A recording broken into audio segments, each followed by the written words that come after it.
Hello students, welcome to my channel Nanak education point. I am Hina Takkar. मैं class 11th micro economics के लिए videos बना रही हूँ।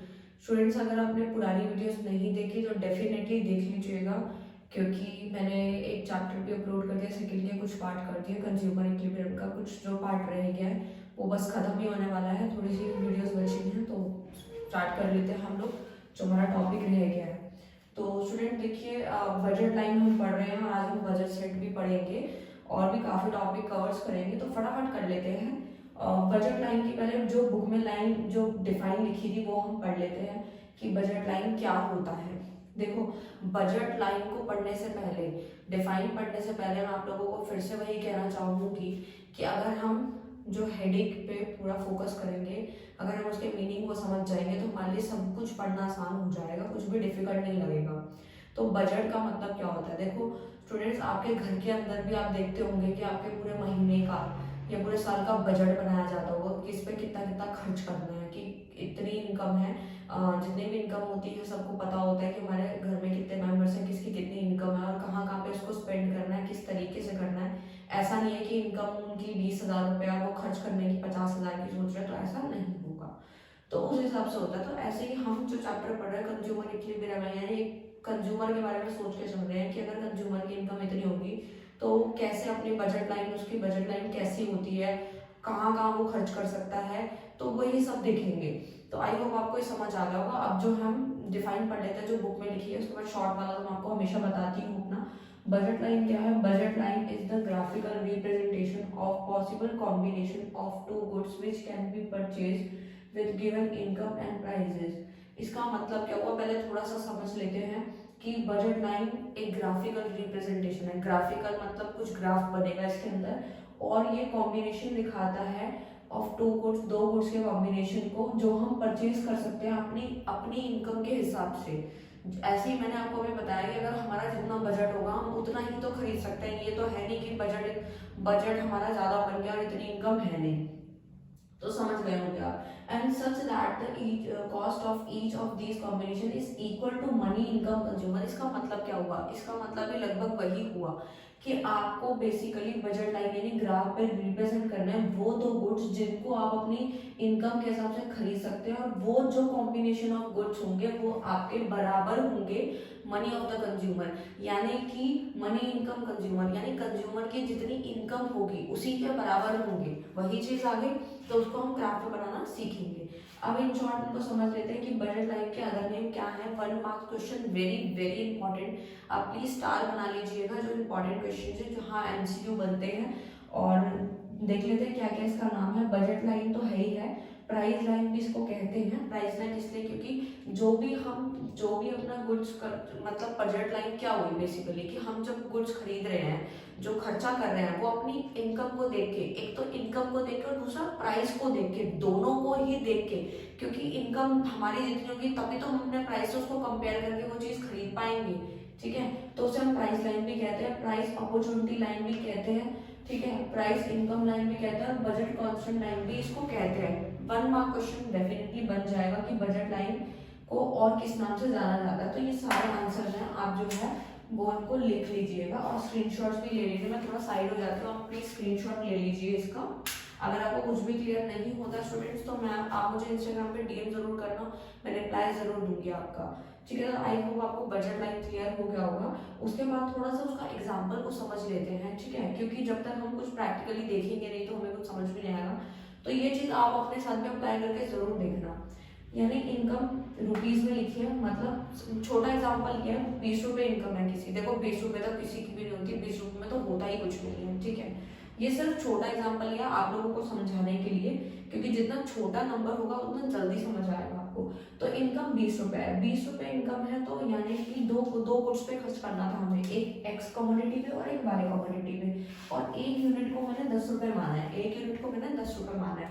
तो 10 रुपए माना है तो यानी कि एक्स और वाई पे मैं कितना खर्च कर सकती हूँ? 10 उस पे कर सकती हूँ, 10 रुपए वाई कमोडिटी पे खर्च कर सकती हूँ, तो 20 रुपए होगा टोटल। यानी 20 रुपए मेरे पास है, या तो मैं एक्स पे 10 खर्च कर लूँ या वाई पे, मतलब दोनों इक्वल। ठीक है, एंड सेकंड वन इज मेरे पास 20 रुपए, फिर से वही इनकम है, मतलब मैंने इनकम मेरी 20 रुपए ही है, मतलब मेरे पास 3 ऑप्शन है कि मैं कहाँ कहाँ खर्च कर सकती हूँ। वो मैं आपको ये कॉम्बिनेशन दिखाने की, बंडल्स दिखाने की कोशिश कर रही हूँ। बंडल्स यही होते हैं, जैसे दो गुड्स आ गए, दो कमोडिटीज आ गई, तो ये क्या है, बंडल्स है, ठीक है। 20 क्या हो गया, 20 इनकम है, फिर एक्स एंड वाई, मतलब इस केस में मैंने क्या किया है, 2 यूनिट एक्स के खरीदे हैं, यानी 2 यूनिट्स मैंने एक्स का परचेज किया, वाई पे क्रॉस लगाया, मैंने वाई की एक भी कमोडिटी नहीं खरीदी है, ठीक है। तो वाई की नहीं खरीदी तो मतलब सिर्फ एक्स की खरीदी, ठीक है। Now come to the third point. अब फिर से इनकम 20 रुपए है, जब 20 रुपए है तो एक्स और वाई, अब मैंने एक्स की एक भी यूनिट नहीं खरीदी, अब मैंने सिर्फ और सिर्फ वाई की यूनिट खरीदी, वो भी 2, यानी 20 रुपए तो यही खर्च हो गए, एक यूनिट 10 रुपए की थी, 2 यूनिट 20 रुपए की हो गई, तो मैंने सारा पैसा जो है वो वाई कम्युनिटी पे खर्च कर दिया, एक्स पे किया ही नहीं।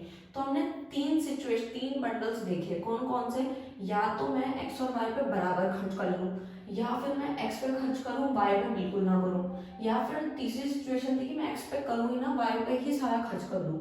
ये 3 कॉम्बिनेशन, 3 बंडल्स मेरे जो बने हैं, ठीक है।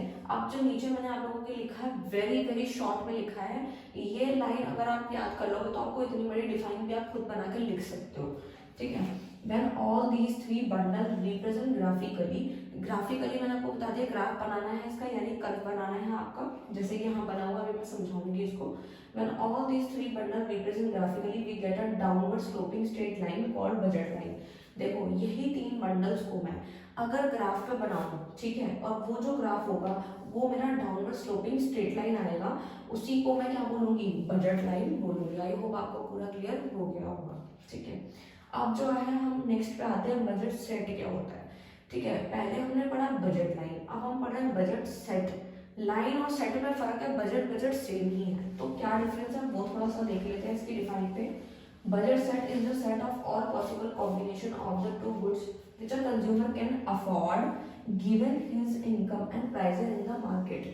यानी कि इसका मतलब क्या हुआ स्टूडेंट, इसका सिंपल सा मतलब ये हुआ कि बजट सेट एक ऐसा सेट ऑफ पॉसिबल कॉम्बिनेशन होता है, कॉम्बिनेशन होता है कितने गुड्स का, 2 गुड्स का, और विच कैन कंज्यूमर अफोर्ड, जिसको कंज्यूमर अफोर्ड कर सकता है अपनी गिवन इनकम के हिसाब से, जितनी उसकी इनकम है उसके हिसाब से, and prices in the market. यानी कि इन शॉर्ट हमें सिर्फ 2 चीजों पर फोकस करना है, कौन कौन सी, एक तो प्राइसेस, मार्केट में जो प्रोडक्ट का प्राइस है वो, और जितनी उसकी इनकम है वो। अगर वो दोनों को ही देखते हुए अगर उसके 2 गुड्स वो परचेज कर रहा है, यानी कि 2 गुड्स कॉम्बिनेशन जो है, सेट जो आ रहा है उसका, वो हमारा बजट सेट होगा।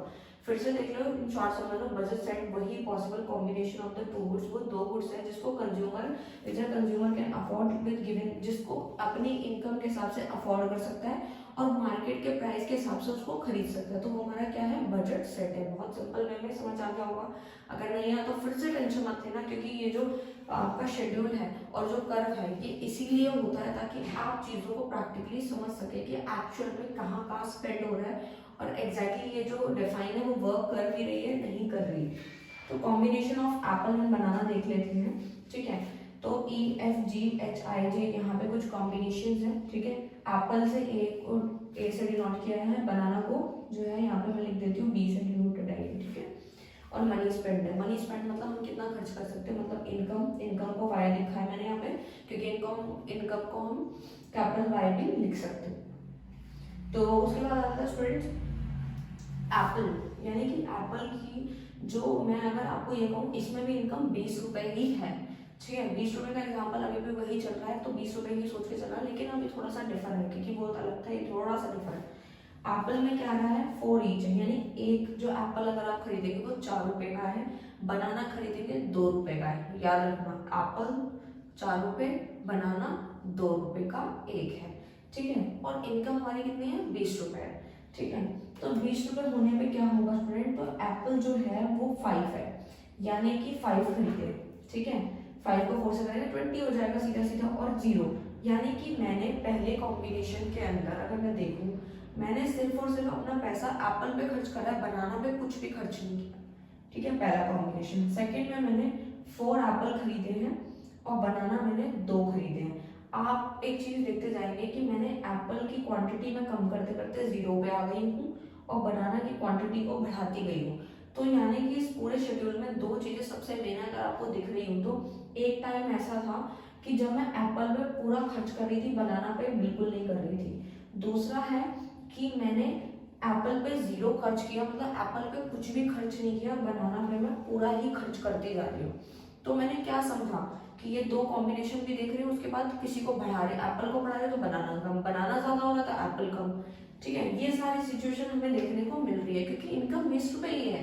आप 20 रुपए में ये थोड़ी ना है कि एप्पल जितना खरीदे बनाना भी उतना ही खरीदेंगे, तो कभी भी आपकी इनकम जो है वो इनकम से ज्यादा ही आएगा, और इतना स्पेंड ही नहीं कर सकते क्योंकि आपकी इतनी इनकम ही नहीं है। मैं अगर आपको ये बोलूँ कि आपकी जो इनकम है वो 20 रुपए है, और आपको अगर आप दोनों कमोडिटीज को साथ लेके चलेंगे कि नहीं जी मैंने तो जितने एप्पल खरीदा उतना ही बनाना खरीदूं, तो कभी भी आप जो है वो परचेज नहीं कर पाएंगे, वो आपकी इनकम से ज्यादा ही होगा, और इनकम से ज्यादा हम नहीं कर सकते क्योंकि वो हमारे बजट में नहीं है। क्लियर हो गया होगा आपको? ठीक है, आप जो ऐसा ग्राफ देख लेते हैं, बहुत ही सिंपल है, प्लॉट करना है बस। नीचे यहाँ पे मैंने एप्पल्स लिए, मतलब ये एप्पल वाले प्लॉट करे हुए नंबर्स 1 to 5 ले लिया मैंने, और उसके बाद जो बनाना है वो यहाँ पर 2 के टेबल के हिसाब से ले लिया, क्योंकि 2 का डिफरेंस था, मतलब 2 वगैरह का, तो 2 4 6 8 10 ले लिया मैंने, और इसके ग्राफ को यहाँ प्लॉट कर दिया है मैंने। ये मैंने काफ़ी बार वीडियोस में बताया है कि ग्राफ की प्लॉटिंग कैसे होगी। अगर आपको दिक्कत आए तो आप मुझे ज़रूर इंस्टाग्राम पे डीएम कर सकते हैं, मैं इसके लिए भी वीडियो बना दूंगी, पर्टिकुलरली एक वीडियो बना दूंगी कर्व के ऊपर और इसके ऊपर, वैसे मैंने बता रखा है। अब मनी स्पेंड कैसे होगी, यानी इनकम कैसे, मतलब इसका फॉर्मूला है जो वेरी वेरी इंपॉर्टेंट है, जो आपको लिखना ही है। एम मतलब money, equal to Q A मतलब है क्वांटिटी ऑफ ए, यानी क्वांटिटी ऑफ एप्पल को इन शॉर्ट क्यू ए लिखा है, इनटू पी ए मतलब प्राइस ऑफ एप्पल, प्लस का साइन, ठीक है, क्वांटिटी बी यानी quantity of banana, plus price of बनाना यानी पीबी, नीचे लिखा है ब्रैकेट में, ये आप लोगों के लिए, ठीक है, स्क्रीनशॉट में ले सकते हैं आप लोग। ठीक है, तो इस तरीके से अप्लाई कर रहे हैं कि मनी 20 रुपए और कितनी क्वांटिटी में, क्योंकि देखो अगर हमें किसी का प्राइस निकालना है, मतलब हमें इनकम देखनी है, तो हम क्वांटिटी को प्राइस से मल्टीप्लाई करेंगे, तभी तो हमें इनकम पता चलेगी ना कि क्या है, मतलब मनी पता चलेगी हमने कितनी स्पेंड करनी है। ठीक है, तो 5 यानी कि 5 एप्पल थे, 5 लिखा मैंने, इनटू क्वांटिटी, क्वांटिटी की मतलब कितने का ये है, यानी कि प्राइस कितना है, देखो क्वांटिटी 5 है, प्राइस हमारा कितना 4, तो 5 इंटू 4 प्लस, ठीक है, फिर क्वांटिटी ऑफ बी, क्वांटिटी कितनी है, मतलब जो हमारी क्वांटिटी है वो तो हमारी 0 है, और प्राइस कितना 2 रुपए, तो 0 को 5 को 4 से मल्टीप्लाई करेंगे तो 20 आ जाएगा, 20 आ जाएगा, प्लस 0 इंटू 2 करेंगे 0 ही आएगा, तो 20 प्लस 0 कितना आ गया, तो यू विल गेट 20। तो आपका 20 रुपए ही आया, क्योंकि इनकम तो 20 रुपए ही है ना। अब आप ये सोचेंगे 20 रुपए कैसे है जी, 20 रुपए इसलिए आया क्योंकि हमने 20 रुपए के हिसाब से ही अपने कॉम्बिनेशन को बांटा है, और हम उतना ही खरीद सकते हैं जितनी हमारी इनकम है।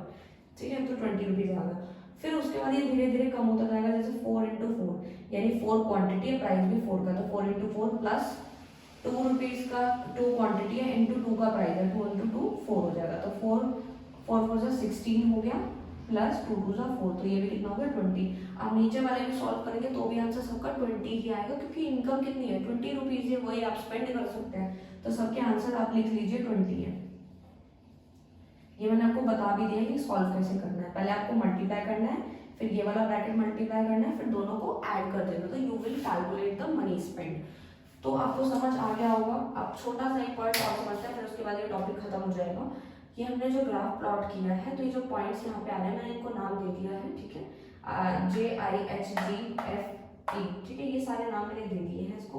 अब आप ये देखेंगे, मतलब ये जो ये वाला है, ये जो पॉइंट्स आ रहे हैं, इस पॉइंट का मतलब क्या हुआ, इस पॉइंट का मतलब है कि हम इनकम जो स्पेंड कर रहे हैं ना, ये वाले पॉइंट जो हमने प्लॉट किए हैं, यानी वो मनी हम स्पेंड कर सकते हैं। ठीक है, अब कुछ पॉइंट अंदर देखने को मिल रहे हैं, कुछ बाहर देखने को मिल रहे हैं। ठीक है, जैसा अगर मैं बोलूँ कि कभी कभार क्या होता है, जब हम बजट बनाने लगते हैं तो हमें कोई सामान अच्छा लगता है, लेकिन हम ये सोच के रह जाते हैं कि जो हमारी इनकम है वो तो मतलब इतने पैसे तो हमारे पास है ही नहीं। हम ये सोचते हैं जब अगर किसी की इनकम कम होगी तो वो अगर ज़्यादा का सोचेगा तो डेफिनेटली वो नहीं खरीद पाएगा, वो उसके बजट से बाहर होगा। बाहर से मतलब है कि बाहर ही होगा, वो नहीं खरीद सकते। और कुछ चीज़ ऐसी होती है जो हमें पसंद होती है, लेकिन हम खरीद सकते हैं, बट खरीदना नहीं चाहते, तो हमारे बजट के अंदर है, तो आप इससे भी याद रख सकते हो।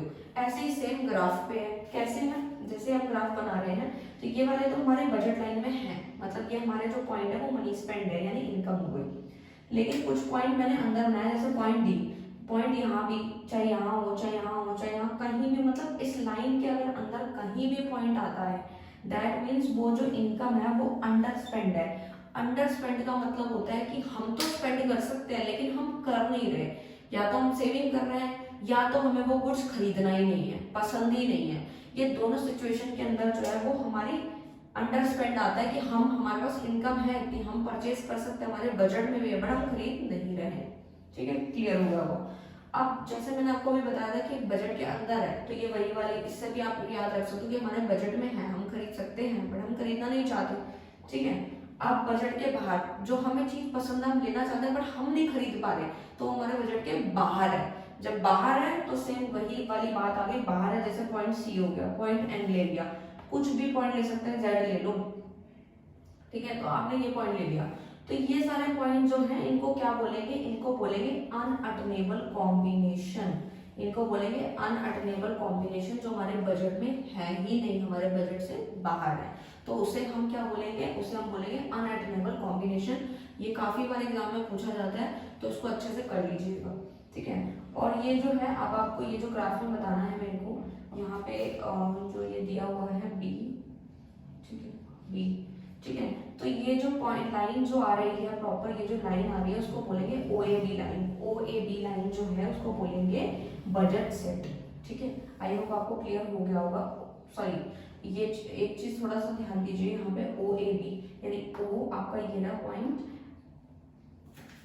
यहाँ पे मैं लिख देती हूँ ओ ए एंड बी, ये आप लोगों के लिए लिखा है मैंने O A B. O A B means that budget set, मतलब इस यहाँ से यहाँ तक की बात करूँ इस पूरे ट्रायंगल की, दैट मीन्स वो मेरा बजट सेट है। अगर मैं बजट लाइन की बात करूँ तो ए बी मेरी क्या होगी, वो मेरी ये जो यहाँ से आ रही है वो आपकी बजट लाइन है। ठीक है, थोड़ा सा ये बोर्ड है तो इसलिए थोड़ा ये स्टेट वगैरह थोड़ी सी दिक्कत हो जाती है। कॉपी में बनाएंगे तो डेफिनेटली बिल्कुल अच्छा बनेगा, स्केल से पूरा मेजरमेंट करके आप बनाएंगे तो प्रॉपर अच्छे से बनेगा ये। तो ए बी क्या है, ए बी की हमारी बजट लाइन। आई होप आपको क्लियर हो गया होगा। बाकी का टॉपिक अभी थोड़ी देर